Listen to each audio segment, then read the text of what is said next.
Okay, I'll continue here.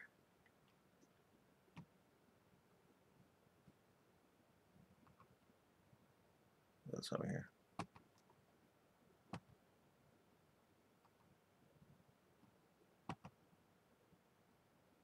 I'll read back a little bit. Okay. Daniel turned his steering wheel to the left. Then, when the truck was in the left lane, made a hard right.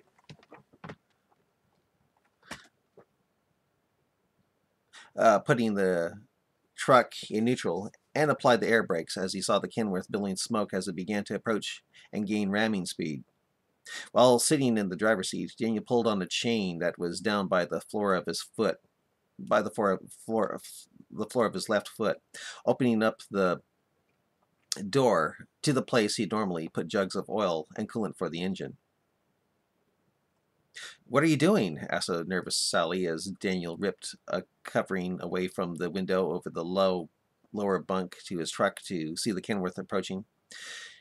"If you can, keep the video rolling," said Daniel as he then quickly heaved up the lower bunk and mattress as well. As the approaching Kenworth began to take on speed, Daniel picked up a lighter and said, "I hope this does the trick." Daniel lit a fuse to something. Suddenly, the whole truck shook a bit, followed by an explosion that made Sully and Daniel's ears ring. "What the hell?" shouted Sully with shock. Daniel looked out the small window over his lower bunk and saw skylight shining through the back of the approaching Kenworth. "Bullseye!" shouted Daniel. The Kenworth zigged and zagged, then stopped on the side of the road just yards from Daniel's truck. The Kenworth had run off the road. "What did you do?" shouted a shocked Sally. Daniel picked up a plug of gunpowder, rammed it into the little cannon, and placed another fuse in the back. Sally saw a shocked Muslim face looking out of the passenger side window. Daniel reached into a bag and pulled out a black metal object the size of a tennis ball and rolled it down the throat of the little cannon before striking the lighter up again. The explosion of the little cannon rocked the Peterbilt about again. Daniel ran over to his seat, put the truck in reverse, and began to back away from the Kenworth that was not only missing its windshield and back, but was missing a part of its sidewall, showing sky due to a cannonball passing through it there as well. Daniel said into the camera, "Think this is CG? Think again." The looks of shocked Muslims were seen peeking through the shattered fiberglass wall. Where did you get a cannon?" shouted Sully. "My uncle," said Daniel, trying to act nonchalant. And Daniel continued to straight line back away from the Kenworth. As Daniel looked back to not run his trailer off the snowy road, he saw an SUV approaching from the back. The Kenworth ahead of him was trying to back up onto the road. As it tried to get traction, a Muslim was shooting a gun out of the window, putting bullet holes in the windshield of Daniel's truck. "Shields up!" shouted Daniel. He put a shield up for Sally. He put a shield up for Sally and sat with the shield standing up on his lap as he backed up his truck. The Kenworth started getting some traction when the driver flipped the switch to the other drives.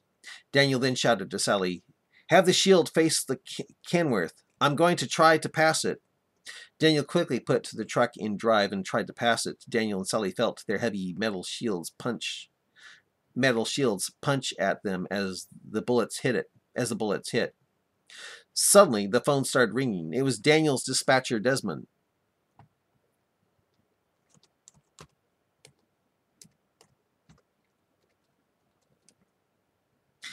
Calling to find out why he was parked so long on Highway 6.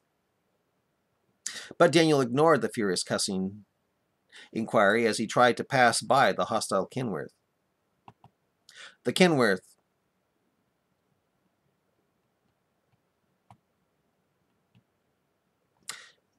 tried to block off Daniel's escape route.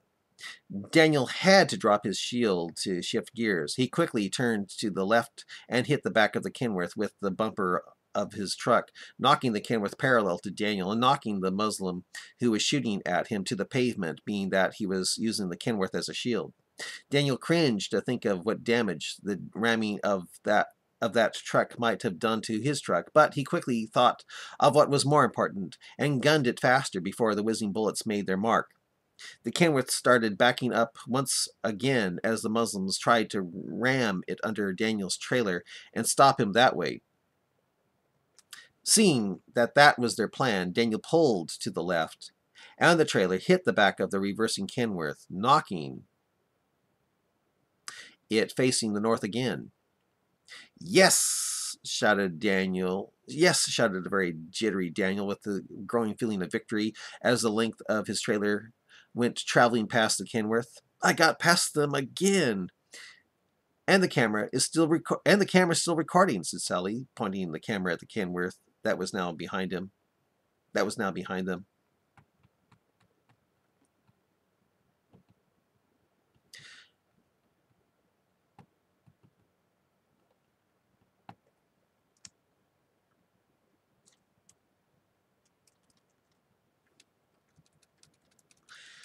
This next story I'm about to read is called Of Ants and Running Rocks. Of Ants and Running Rocks.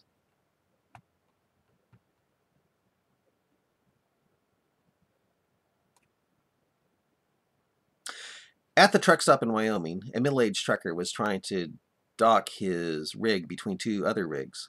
When finished, the trucker got out of his truck and walked to the back to see how close he was to hitting something that looked like a concrete wall.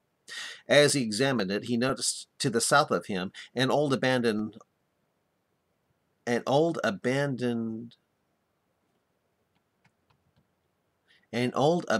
house, all by itself on the bleak, snowy landscape. The house looked like it hadn't been inhabited in decades, being that any road that led up to it could no longer be seen.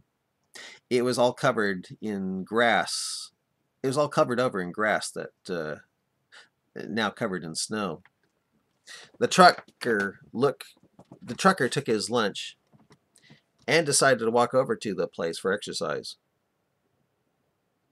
When he got to it, he noticed that it might have one time been a bar and not a house, or that it could have been both.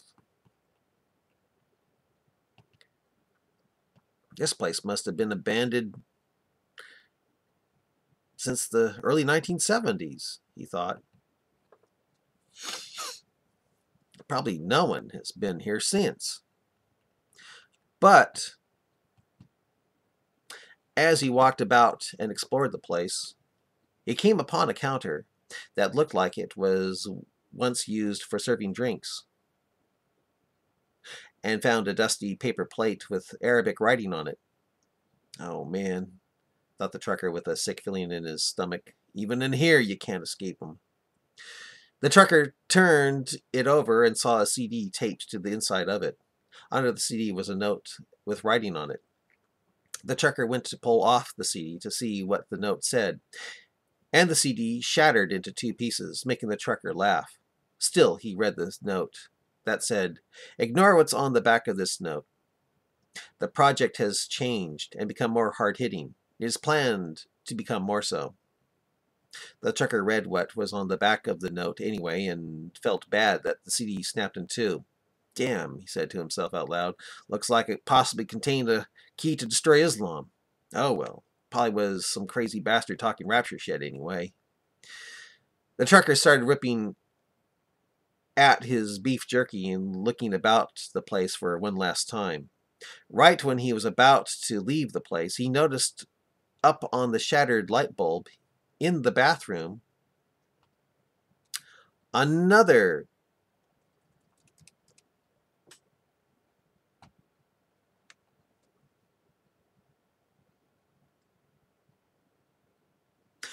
paper plate with Arabic writing on it.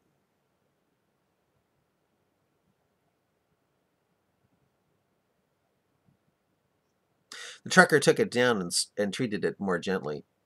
5 minutes later, The trucker made it to the cab of his rig. He carefully started tugging at the CD, and in a mere moment, and in mere moments, had the CD in his hands. The trucker removed the tape, held his fingers crossed in the hopes it was virus-free, and put it into his laptop. When he opened the files up, he saw pictures of Niles Neville, which were actually videos. The trucker clicked on one of them. When the video uploaded, Niles Neville... When the video uploaded, Niles' digital video image said, "O Muslim, O slave of Allah, Muhammad is the messenger of Allah." I thought I'd tell you that, just in case you never heard that before. And Niles' image made a wild smile before freezing to a stop.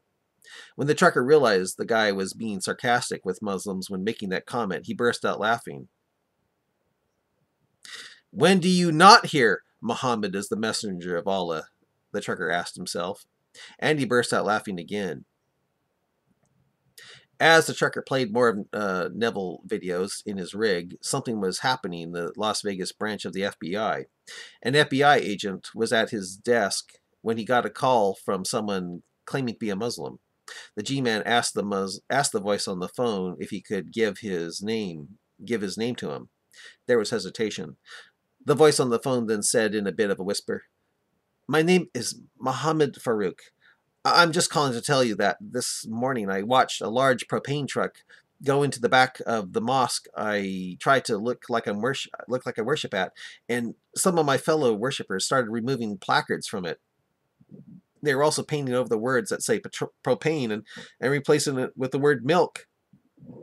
I don't know about you, but I think my fellow worshippers are up to doing something illegal.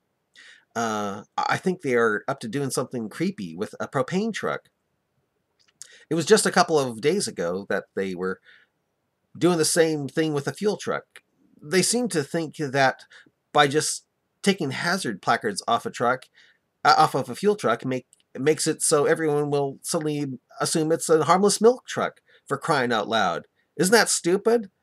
I think they're crazy. I take this concern up to the Imam to find out what's going on, but the Imam knows where I live. He knows where my children play. And worst of all, possibly knows that I'm basically a Muslim in name only to keep from paying the jizya tax, meaning that my hometown is now under Sharia."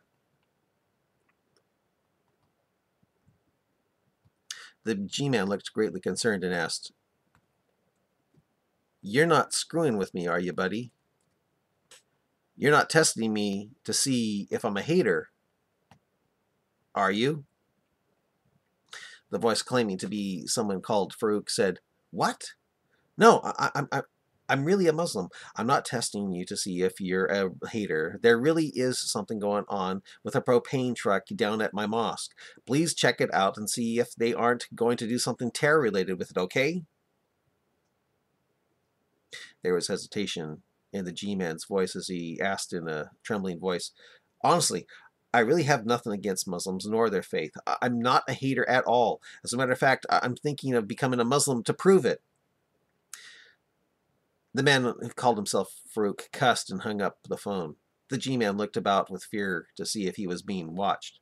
He then pressed a button to call back Farouk. When the man answered, the G-man said in a whisper, "Okay, I'll send a couple of agents over to check it out, but they have to be Muslim or it will be my job, if I'm lucky. I'll be seen as a hater, but I'll live." It wasn't long until the G-man hung up that a man dressed in Muslim garb walked up to him and asked, What was the complaint?" The G-man said, "It was about some truck. It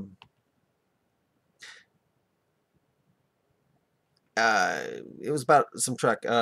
Sound like nothing." "Good," says the Muslim man in Islamic garb. "That's what we want to hear around here when it deals with Muslims